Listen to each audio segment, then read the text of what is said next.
Selamat sore kelas Keamanan Sistem Informasi. Selamat bertemu kembali di kuliah daring untuk mata kuliah Keamanan Informasi dan Jaringan. Pertemuan kali ini adalah pertemuan ke-6. Semoga teman-teman kelas semuanya dalam keadaan sehat walafiat. Amin.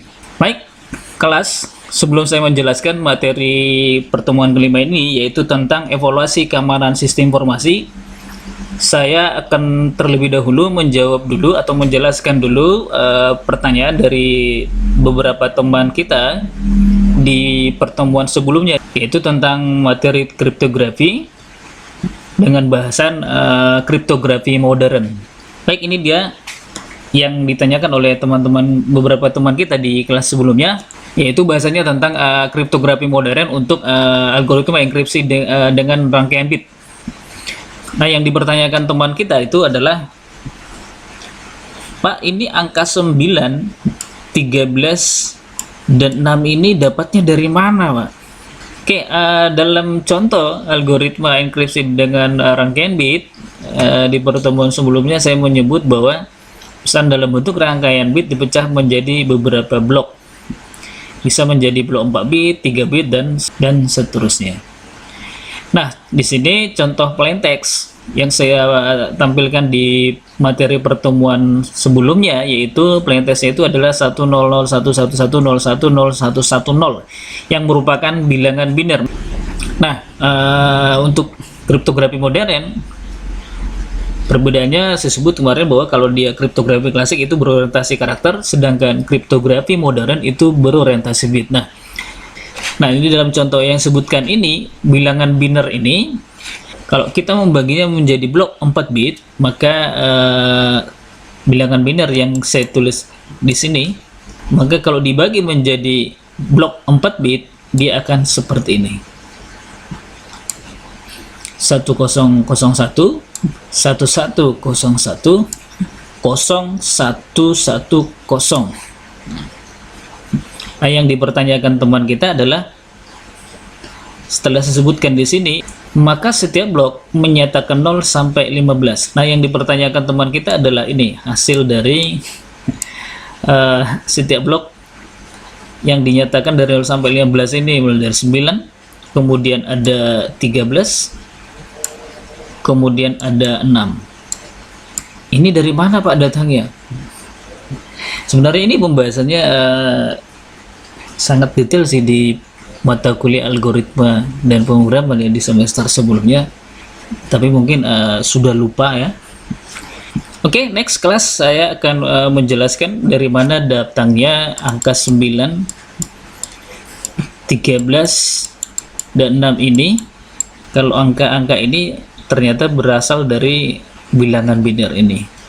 Berarti ini angka 9 berasal dari blok biner ini, sedangkan 13 berasal dari blok biner ini, dan ke-6 berasal dari blok biner yang ini. Oke, mari ikuti sama-sama. Oke, kelas keamanan informasi, memang bahasannya adalah kriptografi modern. Oleh karena kriptografi modern ini disebut berorientasi bit, salah satunya adalah pendekatannya dengan menggunakan bilangan biner. Nah, bahasan mengubah biner menjadi desimal ini sebenarnya sudah dibahas di beberapa mata kuliah, termasuk yang disebut tadi adalah algoritma dan pemrograman. Hanya kalau sudah bicara tentang bilangan biner ini, kadang-kadang memang teman-teman merasa ini pembahasan yang tidak menarik, malah yang bikin pusing.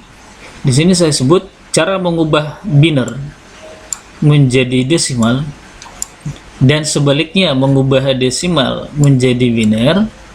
Ini memang sering sekali sulit untuk dipelajari pertama kali ya. Memang kalau pertama kali itu apa-apa juga memang agak sulit ya. Nah, sekarang yang jadi masalah, cara mengubah biner menjadi desimal dan sebaliknya mengubah desimal menjadi biner ini sudah sering dipelajari pun masih tetap sulit. Ini dia kata kuncinya ya, masih tetap sulit. Terus mungkin seperti yang sebutkan di awal tadi, ini materi yang tidak terlalu menarik, tapi bahwa perlu kita pahami bahwa untuk bahasan kriptografi untuk berorientasi bit, bahwa pembahasan biner ini menjadi sangat penting. Oleh karena itu saya akan menjelaskan bagaimana pembahasan biner ini menjadi mudah-mudahan bisa menjadi lebih menarik nih, agar teman-teman bisa lebih mudah memahaminya. Oke, saya langsung ke kasusnya tadi. Oke, yang pertama bahwa sistem numerik biner atau yang sering juga disebut sebagai basis 2 memiliki dua nilai yang mungkin, yaitu 0 atau 1. Jadi kalau dalam bilangan biner itu ya kita hanya mengandal dua angka ini, 0, 1 untuk setiap nilai tempat. Nah, sebaliknya untuk sistem numerik desimal atau yang sering disebut dengan basis 10 memiliki 10 nilai yang mungkin, yaitu mulai dari 0 sampai dengan 9.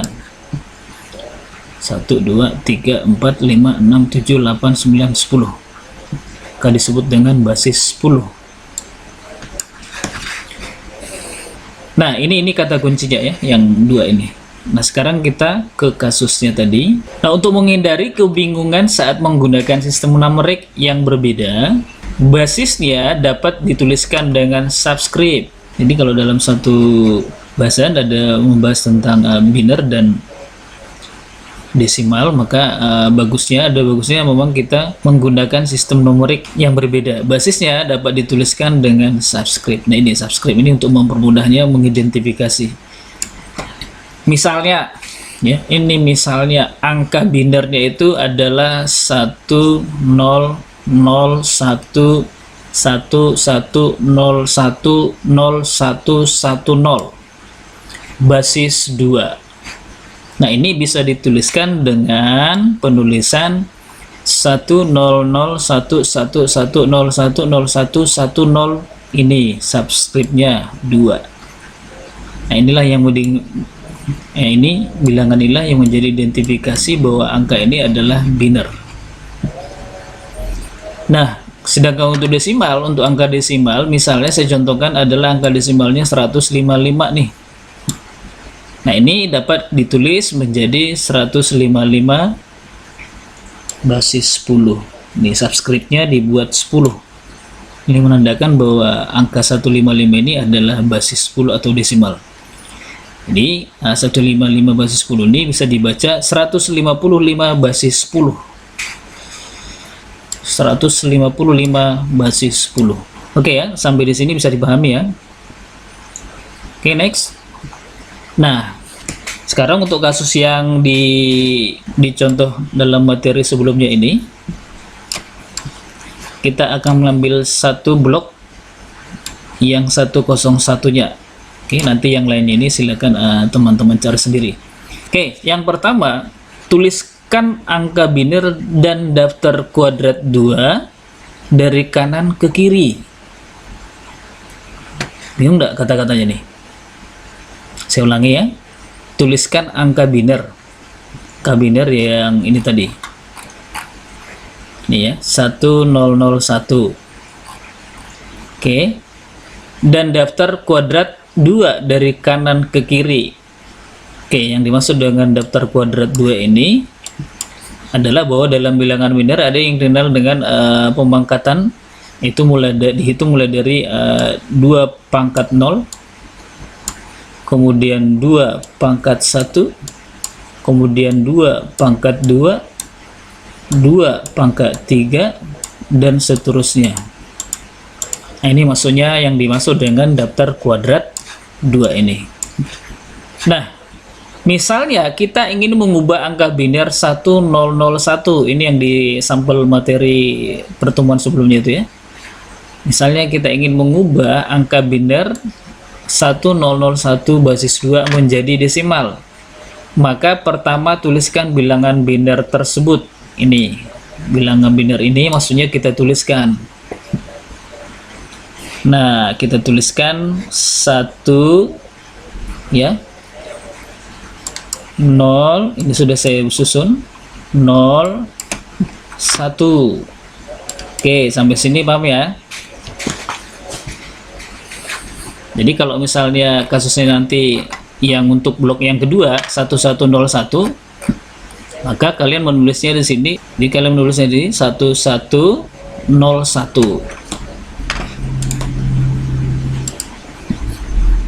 Sedangkan untuk yang ketiga 0110, maka kalian nanti menuliskannya 0110. Itu dia. Itu yang pertama ya. Ini yang pertama.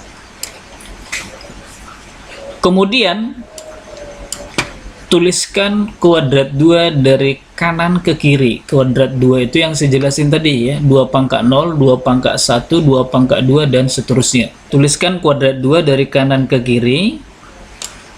Mulailah dari 2 pangkat 0 yaitu 1, kemudian kenaikan kuadrat 1 per 1 seperti 2 pangkat 1 dan seterusnya. Hentikan jika jumlah digit yang ada di daftar sama dengan banyak digit angka biner. Artinya, kalau kita mulai dari tadi 2 pangkat 0, 2 pangkat 1, 2 pangkat 2, dan seterusnya, jika jumlah digit dalam bilangan biner ini sudah terpenuhi, ya jangan dilanjutkan lagi. Jadi kalau kita melihat contoh ini, kuadrat 2-nya ini adalah 2 pangkat 0, 2 pangkat 1, 2 pangkat 2, 2 pangkat 3. Sampai di situ dia ya. Maka disebut tadi hentikan jika jumlah digit yang ada di daftar sama dengan banyak digit angka biner. Jadi kalau kuadratnya ini sudah sama dengan bilangan biner ini, hentikan sampai di situ saja. Jadi hasil dari kuadrat 2 mulai dari 2 pangkat 0 sampai 2 pangkat 3 ini adalah 1, 2, 4, 8. Oke, saya ulangi ya. Tips untuk mengubah biner ke desimal ini, yang pertama itu adalah tuliskan dulu angka biner. Ini sudah tadi. Oke.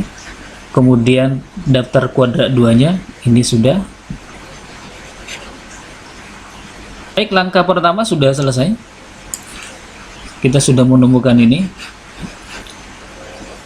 Bilangan biner, kemudian daftar kuadrat 2-nya.